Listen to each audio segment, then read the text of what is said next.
Coucou, alors aujourd'hui on va s'attaquer au maquillage de Penelope et Bridgerton. Donc c'est une inspiration de sa photo que j'ai juste à côté de moi, comme ça on analyse bien son make-up qui a fait fantasmer. Enfin, je vais pas trop en parler parce que j'ai peur de spoiler quelques personnes qui auraient pas vu les derniers épisodes, mais franchement ça vaut le coup. Je commence toujours par mettre une base. Celle-ci c'est la Hydro de Milk. Hop, je l'applique au doigt, je en mets vraiment partout sur mon visage.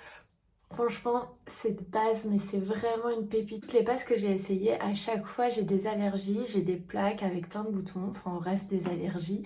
Et c'est la seule base où vraiment je n'ai aucune allergie. Donc franchement, je l'adore, je la rachèterai, et elle est tellement agréable. Elle n'a pas une odeur entêtante de parfum ou autre, vous voyez. Enfin, vraiment, je vous la conseille fois 1000. De toute façon, tous les produits que je vais utiliser, je vous les conseille parce que c'est des pépites. Quand j'aime pas, franchement, je jette. Ça sert à rien de garder. Donc, suite à ça, on va mettre le fond de teint. Donc, moi, c'est la CC Plus de It Cosmetics. Franchement, mais ça c'est une pépite parce qu'elle est justement SPF 50+. Donc je trouve que elle est vraiment top. Elle camoufle tout de suite les imperfections, elle est très légère, elle est juste parfaite et en plus elle vous protège la peau. Donc pour moi c'est vraiment une pépite. Donc là l'idée c'est de mettre ce fond de teint parce que je vois que Penelope a un teint vraiment parfait, zéro défaut. Donc c'est ce qu'on va essayer de faire. Je mets pas la même couleur qu'elle parce qu'évidemment c'est une inspiration make-up. L'idée c'est pas de faire exactement son make-up, enfin si c'est de faire exactement son make-up mais pour nous. Vous voyez ce que je veux dire? Donc je vais pas mettre un fond de teint qui ne me va pas à ma peau, sinon ça n'ira pas. Pour info, je l'applique au pinceau parce que je trouve qu'il y a une plus grosse couvrance quand on l'applique au pinceau. VS, lorsque on l'applique au Beauty Blender, c'est moins couvrant. Et vu qu'elle a une couvrance qui est quand même assez épaisse, vu qu'on ne voit rien sur son visage, hein, pas de grain de beauté, rien du tout. Donc en fait, il n'y a aucune imperfection. Donc voilà, l'idée c'est d'essayer d'appliquer pour que le teint soit vraiment uniforme. Je vais appliquer de l'anti-cerne, donc là c'est l'effaceur de Maybelline. J'adore aussi celui de chez Tarte, mais en fait il m'assèche le contour des yeux et on voit mes petites ridules et ça c'est pas le top, surtout là où elle a vraiment une peau parfaite. Donc je préfère appliquer avec le Maybelline qui est beaucoup plus hydratant pour moi. J'en mets sur le nez parce que j'ai remarqué que mon nez est un peu rouge. Donc on va essayer de camoufler tout ça et on va mettre sur les petits boutons. Je vais laisser poser pour que vraiment la matière s'accroche sur mon visage et ne part pas directement au prochain coup de pinceau. Une fois que j'ai laissé un peu poser, je vais commencer par estomper légèrement avec mon pinceau. Donc l'endroit où j'ai mis mon anti-cerne. J'adore ce pinceau, c'est un pinceau de Charlotte Tilbury. Et vraiment pour l'application du fond de teint, de l'anti-cerne et tout ça, je le trouve parfait. Je sais pas si vous voyez, mais ça estompe super bien. Ça retire pas trop de matière. Enfin, vraiment, c'est le pinceau parfait. On peut voir que il fait vraiment super bien son job. C'est pas ce que vous en pensez. Mais de toute façon, c'est des produits, comme je vous disais, que j'adore. Mais voilà, c'est assez quand même léger. On voit que là, ma peau est plutôt unifiée. Donc une fois que c'est fait, on voit que c'est quand même très pâle et qu'il n'y a pas beaucoup de lumière sur son visage. Là, on voit que je brille un peu partout. Elle, c'est pas son cas.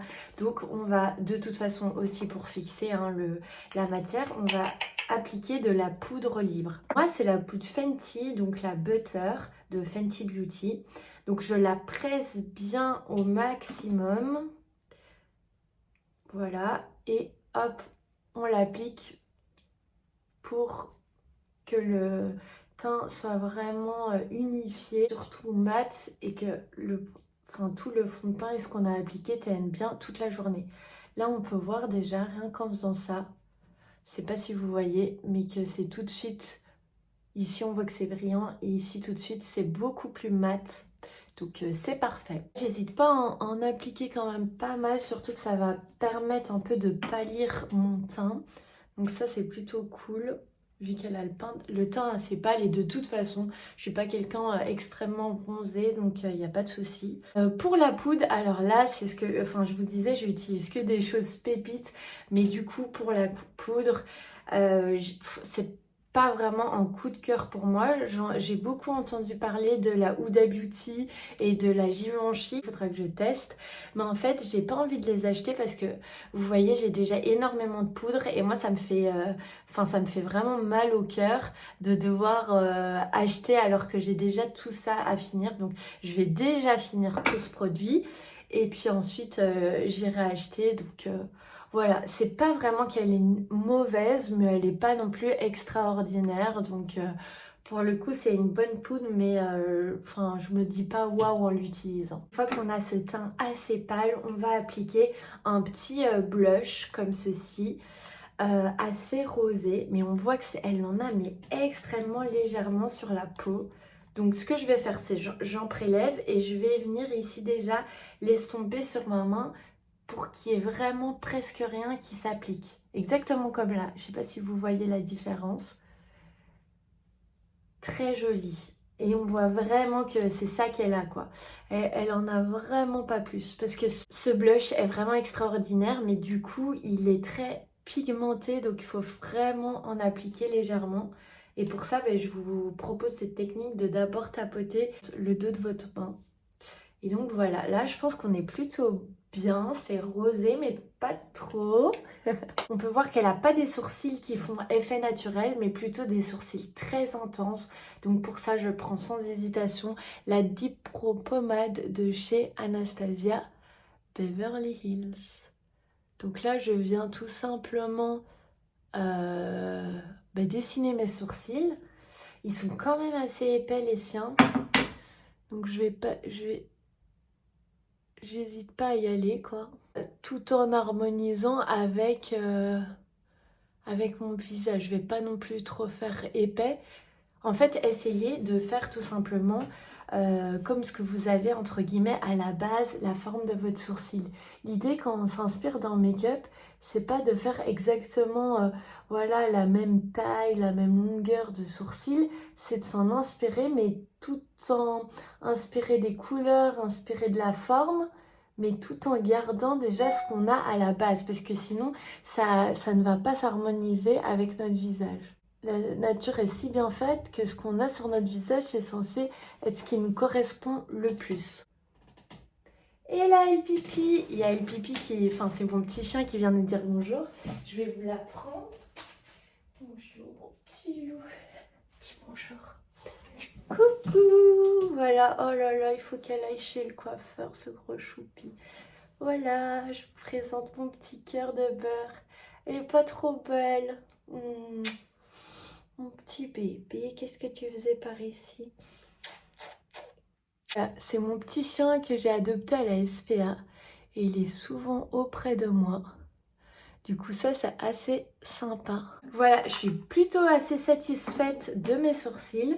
On va continuer avec les lèvres.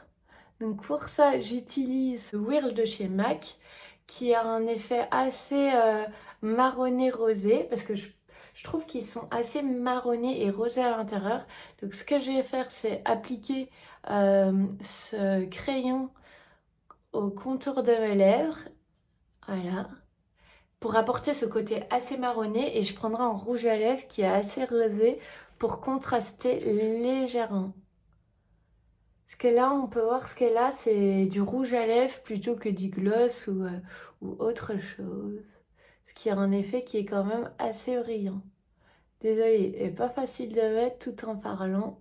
C'est le Rouge Dior 219 Rose Montaigne. Comme vous pouvez le voir, je l'ai vraiment dévoré. Il est incroyable. Donc, en fait, j'aime bien la couleur, elle se met pour tout et c'est si agréable à mettre sur les lèvres. Je suis assez satisfaite du rendu par rapport à ce qu'on voit. C'est vraiment ça, selon moi. Donc voilà, on s'attaque aux yeux maintenant. Pour ça, je vais prendre la palette Urban Decay, la Naked Hollow. Des tons assez marronnés et on peut voir qu'elle a justement des fards assez marronnés. Donc c'est parti. On commence tout de suite ici par le bucket, donc en marron mais quand même qui est, voilà, comme on peut le voir, assez léger. Alors c'est pas très intense hein, comme je peux voir, donc on va faire ça en douceur. Quand je dis en douceur, on va pas y apporter beaucoup d'intensité. Comme ça c'est déjà très bien. Je vais faire l'autre œil. Qu'est-ce que vous pensez d'ailleurs de cette série? Moi je l'adore parce que franchement j'aime bien en fait les séries qui sont un peu enfin justement positives, parce que je trouve que ça influence beaucoup sur mon moral à moi, etc. Et du coup j'aime beaucoup cette série, et ce que j'aime dans cette série c'est qu'en général les séries comme ça on sait d'office qui va tomber amoureux de qui, etc. Et là pour le coup je trouve que c'est une série qui est plutôt bien faite. Enfin il y a beaucoup de rebondissements et tout, et ça c'est vraiment quelque chose que j'adore. Et je trouve qu'elle a un peu cette couleur là assez chaude, donc c'est la Bundawiz. Vous voyez, c'est un peu camel comme ça, et je vais juste le mettre ici en coin externe, faire un petit halo, hop, comme ceci. Et je vais faire pareil de l'autre côté. Je voulais encore, peut-être un peu encore foncer avec un brun un peu plus intense, mais je trouve que c'est plutôt bien parce qu'elle c'est pas non plus trop foncé. Donc ce qu'on va faire, c'est qu'on va partir sur la couleur irisée. Je pense que je vais mettre cette couleur ici au milieu. Donc c'est la Reputation, ou Réputation, excusez-moi. Donc voilà, je l'applique au milieu. Et en coin interne, je vais prendre le Angel Fire qui est juste là, un peu plus clair. Et je vais l'appliquer juste ici. Voilà. Hop. Ouais, j'aime beaucoup. Franchement, quand je vois sa photo à côté, je trouve que c'est plutôt ressemblant. Et alors, je trouve que cette couleur, elle la monte quand même assez au-dessus. Donc, c'est ce qu'on va faire. On va venir la monter. Voilà, surtout moi qui ai des petites paupières. Voilà, pour bien... Ah oui, ça change tout. Voilà, on vient ici la monter. Je le mets au doigt, pourquoi? Parce que tout simplement, je trouve que ça s'applique plus en intensité que quand on met au pinceau. Donc voilà, franchement, j'aime beaucoup ce make-up. Très très joli.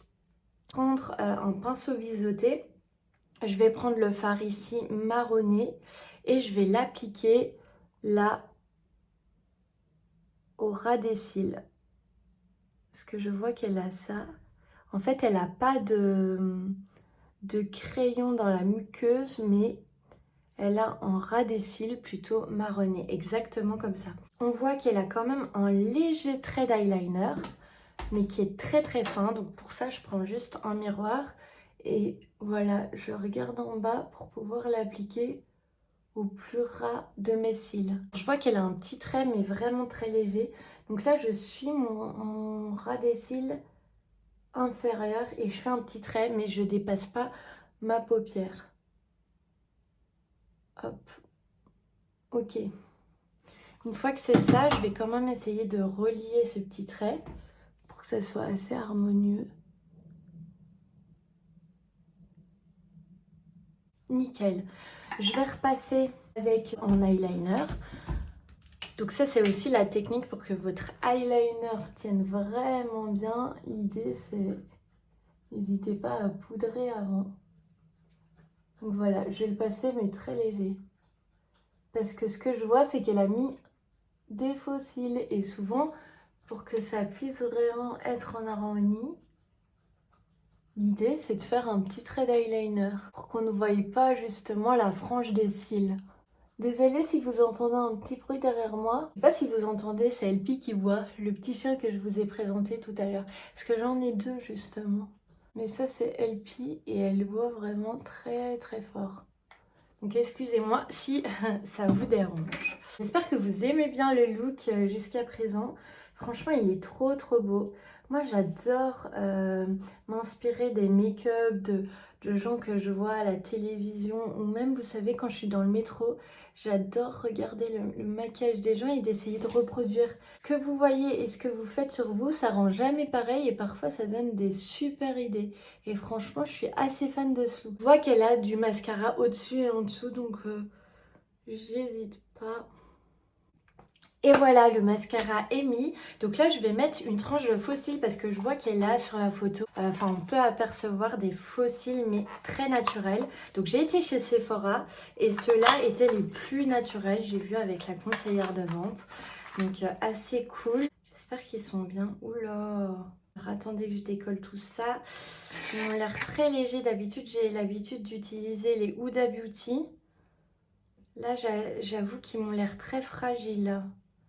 Bon, je vous dirai, mais... Déjà, voilà le maquillage sans les faux cils, parce que vous pouvez très bien porter sans les faux cils. C'est pas parce qu'elle a des faux cils qu'il faut les porter spécialement. Mais voilà, je trouve qu'il est assez sympa. Je trouve que c'est assez réussi par rapport à la photo. N'hésitez pas à me dire en commentaire ce que vous en pensez, ce que vous aurez peut-être changé, etc. Ça peut être sympa d'avoir votre avis. Et moi, eh ben, je vais mettre ces petits cils avec la colle Duo, qui est une colle phare de tous les temps pour les faux cils. Vous savez ce qu'on va faire? Je vous rejoins tout de suite dès que j'ai mis les faux cils parce qu'à mon avis, ça risque de mettre du temps. Et voici les faux cils mis. Donc je les trouve assez beaux, assez naturels. Le seul truc, je sais pas si vous le voyez là à la caméra, mais on voit quand même la frange blanche du cil. Donc pour ça, je vais remettre un peu d'eyeliner pour cacher en fait l'effet faux cils. J'espère que vous aimerez ce look de Penelope Bridgerton. En tout cas, pour ma part, c'était trop chouette de pouvoir réaliser ce make-up. Donc j'espère qu'il vous aura plu autant qu'il me plaît à moi. Sur ce, je vous souhaite une très belle journée. Bisous bisous!